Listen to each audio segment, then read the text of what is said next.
முடிவு, நல்ல முடிவு, சிறந்த முடிவு, நல்ல தலைமையின் கீழே நல்ல பாதையிலே இன்றைக்கு அடி எடுத்து வைத்திருக்கிறீர்கள்.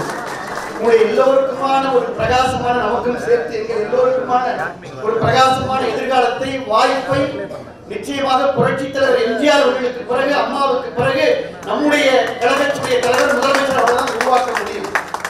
தொண்டர்களை தொண்டர்களாக அரவணைக்கின்ற இயக்கத்திலே நீங்கள் இணையவில்லை, தொண்டர்களை தோழர்களாக அரவணைக்கின்ற இந்த தமிழக வெற்றி கழகத்திலே நீங்கள் இணைந்திருக்கிறீர்கள்.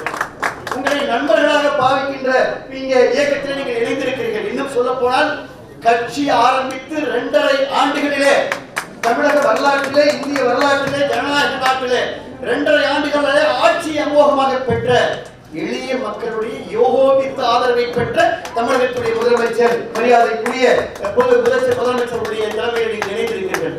நீங்கள் எண்ணி பார்க்க வேண்டும்.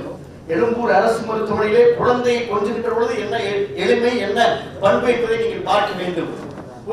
அங்கே அரசு மாணவர் விடுதியிலே அங்கே நீங்கள் மாணவரிடத்திலே குறை கேட்கின்ற பொழுது எவ்வளவு அன்பு, எவ்வளவு பக்குவம் என்பதை நீங்கள் பார்க்க வேண்டும்.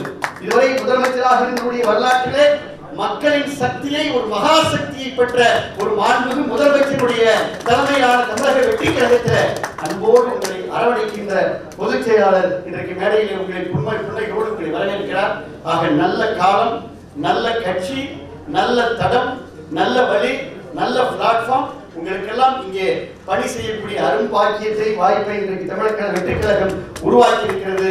இனி நாம் எல்லோரும் ஒன்றாக இணைந்து கைகோர்த்து, கரம் கோர்த்து, அலை அலையாக, படைப்படையாக, சாலை சாலையாக, திரளாக, வெள்ளம் வெள்ளமாக, கூட்டம் கூட்டமாக தமிழக வெற்றி கழகத்தை நோக்கி எல்லோரும் இன்றைக்கு படையெடுத்துக் கொண்டிருக்கிறார்கள் என்றால் இதுதான் மக்களின் சக்தி, மக்களுடைய ஈர்ப்பு, மக்களுடைய எதிர்கால நம்பிக்கை. இனி எந்த தேர்தல் வந்தாலும் அதிலே தமிழக வெற்றி கழகம் மட்டும்தான் வெற்றி பெறும். தமிழக வெற்றி கழகம் மட்டுமே வெற்றி பெறும் என்பதை மட்டும் சொல்லி மீண்டும் ஒரு முறை உங்கள் அத்துணை பேரையும் வருக வருக வருக. எல்லாம் இங்க முகத்தெல்லாம் பார்க்கறது இளைஞரணி பேரவை இந்த இயக்கத்தில் தொடர்ந்து பணிபுரிந்தவர்கள்லாம் இருக்காங்க. கண்ணுக்கு முன்னாடி நண்பர்கள் நல்லா இருக்காங்க. எல்லோரையும் வாஞ்சியோடு வரவேற்கக்கூடிய பொதுச் செயலாளர் அவர்களுக்கு மீண்டும் நன்றியை தெரிவித்துக் கொண்டு வாய்ப்பு நன்றியோடு விடைபெற்றுக் கொள்கிறேன். நன்றி, நன்றி, வணக்கம். அடுத்த